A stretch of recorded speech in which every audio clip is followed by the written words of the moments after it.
Сүтті қажет етпейтін тек қана қайнаған сумен шайнек болса болды, жұп-жұқа кестеленіп шығатын блины жасайтын боламыз. Енді сүт жоқ, блины жасай алмадым деп сылтау іздеп отырмаймыз. Осы рецептпен заказ ала берсеңіздер болады. Қалтаны қақпайтын өте бюджетный блины. Ол үшін қайнаған суға сода салып жақсылап араластырамыз. Сол кезде соданың дәмі мүлдем білінбейтін болады. Тұз, қант салып араластырамыз. Кішкене шайқап алып суытып аламыз да үстінен 3 дана жұмыртқаны қосып көпіргенше араластырамыз да ситадан өткізіп ұн қосамыз.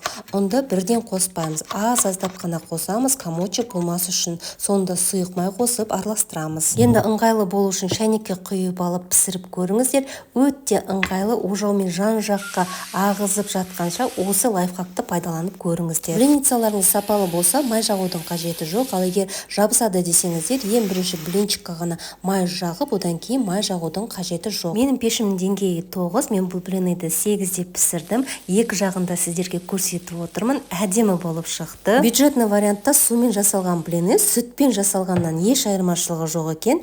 Кестеленіп әдемі болып шықты. Бірінші рет жасап көруім, дереу сіздермен бөлісейін дедім. Нәтижесі таң қалдырды. Ұсынылып отырған рецебім ұнаған болса, лайк басып пайдалы парақшама тіркеле кетіңіздер. Осымен бюджетный блинымыз дайын. Сіздермен болған Нұржамал.